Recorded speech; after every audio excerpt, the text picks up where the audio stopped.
Food hunger, part 2. In video number 12, I mentioned that now I'm getting to this place where I'm able to push out the thoughts of food hunger, the food hunger thoughts, just like that.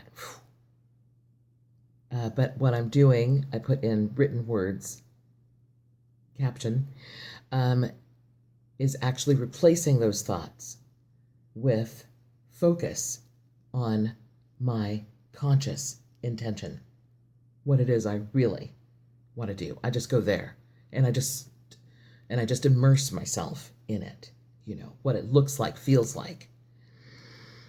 So here's the thing. I want you to know my therapist, I got to talk to her about this next time, because she does not believe that I'm going to succeed at this. She, when I first talked to her on the phone, first I left a very emotional message when I decided that I was not going to do it, and I'd kind of zeroed in on this woman through a list of therapists in this area, in the West Hills, California area.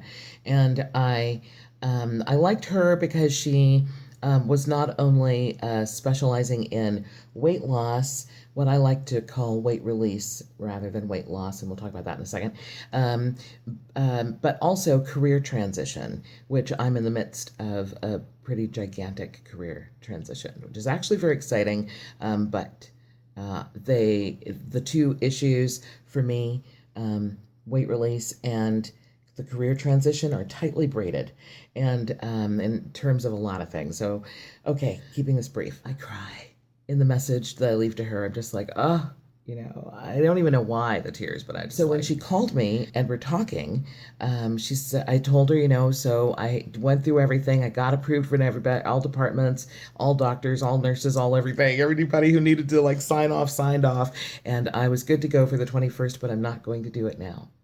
And she goes, oh yeah, I can't. I postponed my surgery too once.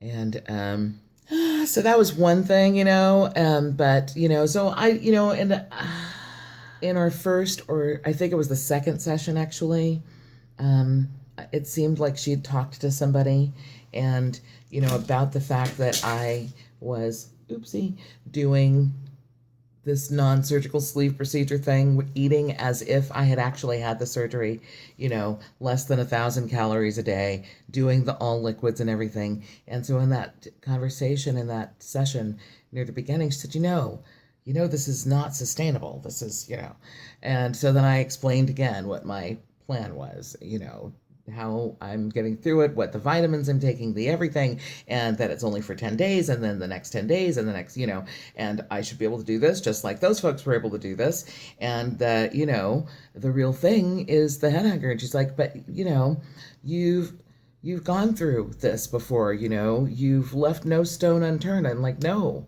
I have not left no stone unturned. There's some stones unturned, and I'm turning those suckers right now. And one of the stones that had been left unturned in the past in my efforts to release this weight and the issues that go with it is therapy. I said to her, so here I am. So this needs to be tried.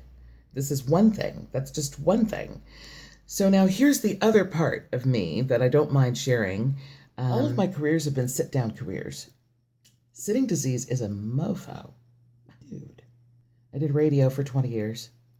And then I turned around and turned into a business owner. Huge company. It's an athletic service. That sounds weird. My parents, grandparents, proud. Okay, so it's totally on the up and up. But I love what we do, you know what I mean? And I started this company because I love doing the thing that we do. But I ended up being behind the desk because we're so popular. Doggone it. Because we're really good at what we do. And I remember about a year into it, there was stuff going on out in the field. I needed to get there and assist. My car was acting up. I had to call for a driver. The driver shows up in his town car, and I go to run, which I normally would do, but I didn't realize I had not taken off in a sprint in months. And in those months, I'd added 50 pounds to my body. And I'll never forget. It was like an animated feeling of what my thighs. Somebody added just pounds and pounds of Jello or whatever, heavy Jello to my thighs. They were it felt like just, and I was like, what is happening? I could barely move. And when I got back in the car after solving that situation, I was like, oh my gosh. But then here we are. It's 14 years later. So I just continued to grow. One thing that business allowed me to do was to go back to school and continue studies in areas that are actually my life passion and are part of my life purpose. So I'm a Reiki master. I got my master's degree in spiritual psychology. I'm an ordained minister. I'm a New Thought minister. You can actually Google that, New Thought. I don't want to go into what it is right now, but it's way more spiritual than religious. I'm a channel, I'm a medium, I'm a goal coach. So people actually come to me and I help them reach their goals. So here we are, right? I'm in this situation.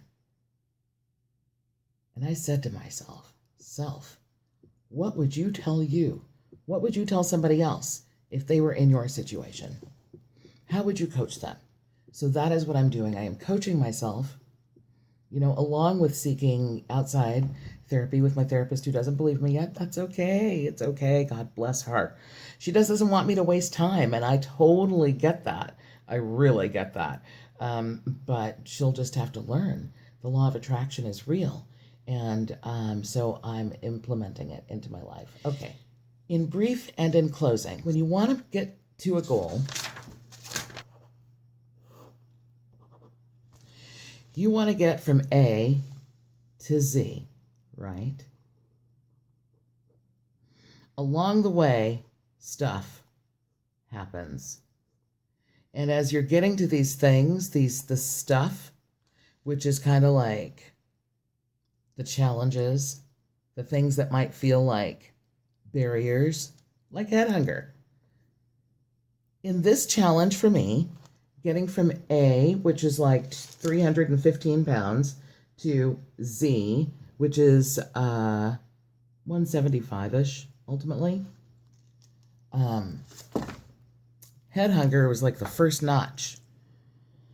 So I know that as we go along from A to Z, we're going to bump into things, and those things are merely life curriculum. That's all it is.